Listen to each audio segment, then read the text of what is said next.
بعضیا میگن که در چین باستان ثبات جهان بستگی به این داشت که آرامش مردگان به هم نخورد. این باورها میتوانند افسانه‌هایی که حال ارتش سربازان گلی شکل گرفته را توضیح بدن. اولین سرباز گلی در سال 1974 که کارگران در پی خشکساری به دنبال کندن چاه بودند پیدا شد. کسایی که عاشق باستانشناسی و تاریخ هستند بدون شک درباره ارتش معروف سربازان گلی که در دهه 70 در کشور چین پیدا شد خبر دارند. طبق آمار سالانه میلیون‌ها نفر برای دیدن این سربازهای گلی به شیان میرن.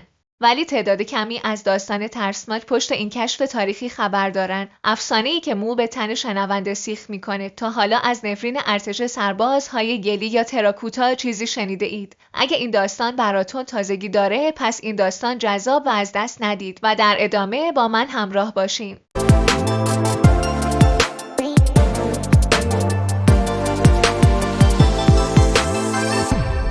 این سربازهای گلی لقب هشتمین شگفتی جهان را به خود اختصاص داده. باستانشناسان و مورخان اطلاعات زیادی در مورد دوران حکومت امپراتور کیشی هوآنگ در اختیار دارند. ما هم طبق این اطلاعات داستان را بازگو می‌کنیم. برخی افراد ممکن است این داستان را مسخره بدانند، ولی این داستان ریشه در باورهای مردم چین دارد و ما هم باید سعی کنیم به این عقاید احترام بذاریم. پس بدون معطلی بریم سراغ داستانمون. امپراتور کیشی هوآنگ یک فرد مغرور بود و خودش را برتر از دیگران می‌دانست. این امپراتور عقلش را از دست داده بود. او فکر می‌کرد که معجونی وجود دارد که با خوردن آن زندگی ابدی خواهد داشت. او سالهای زیادی به دنبال این معجون بود ولی هیچ وقت این معجون را پیدا نکرد. با پیدا نکردن این معجون او روز به روز دیوانه‌تر و غیر قابل کنترل می‌شد. درباریان از ترس جانشان حتی یک کلمه هم با او مخالفت نمی‌کردند. البته برخی باور دارند که او با ساخت این سربازهای گلی بالاخره به حیات ابدی دست پیدا کرد. مورخان تخمین زده‌اند که 700,000 نیروی کار به مدت 3 دهه مشغول ساخت این سربازهای گلی بودند. کیشی هوآنگ به حدی ظالم بود که کارگران را بعد از ساخت سربازهای گلی کشت. او این کار را کرد که محل این سربازهای گلی فاش نشود و از دزدی گور پیشگیری کند. او فکر می‌کرد با فاش شدن آن مکان زندگی ابدی او مختل خواهد شد. بعد از اینکه محل تدفین و گنجینه‌هایی که اونجا وجود داشتند مهرموم شد، دروازه‌های میانی و بیرونی را مسدود کردند تا کارگرها و هنرمندها در آنجا زندانی شوند و نتوانند فرار کنند. محوری امپراتور با ارتش عظیم 8,000 نفری سربازان گلی محافظت میشد. این سربازان گلی به اندازه یک فرد واقعی بودند. گودال‌های اطراف نیز شامل اسب‌های سفالی، عرابه‌های برنزی و حتی آکروباتیست‌ها بودند که گفته شده بنده ابدی امپراتور بودند.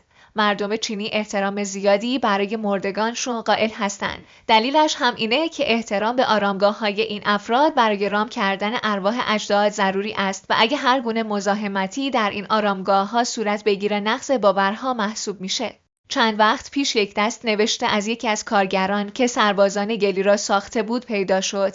این سرباز نوشته بود که هیچ کس جرأت نداشت به سربازها دست بزند. ما فکر می کردیم که مجسمه معبد احتمالاً یک بودا است و می ترسیدیم که بودا ما را تنبیه کند. در میان ما کسی جرأت این کار را نداشت. طوری این باورها را در ذهن این کارگران نهادینه کرده بودند که یک مجسمه را در مقام بودا می دیدند. هنوز برخی افراد از ترس نفرین این مجسمه ها به آنها نزدیک نمی شوند. در یک داستان دیگه‌ای نقل شده که 7 مردی که برای اولین بار با ارتش گلی مواجه شدند در طول چند روز تمام اموال خودشونو از دست دادند. دولت تمام اموال اونا رو مصادره کرد و خونه هاشون هم ویران کردند و به جاش موزه و مغازه سوغاتی فروشی ساختند. حتی سبک زندگی کشاورزی در این ناحیه برای همیشه تغییر کرد.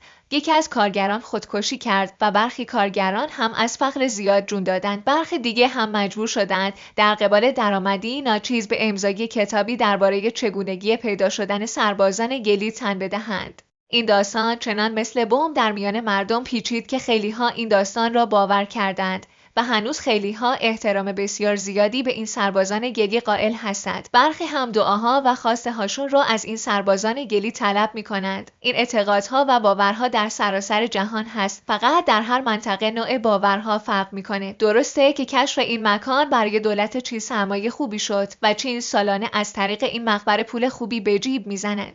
ولی این سربازان گلی نفرینی شد بر جان این 7 مرد و خانواده اونها و همینطور تمام سربازان و هنرمندهایی که در ساخت این مقبره سهیم بودند. نفرینی که خیلی ها آن را تجربه نکردند ولی طبق شنیده هایی که داشتند آن را باور کردند و از این نفرین میترسند.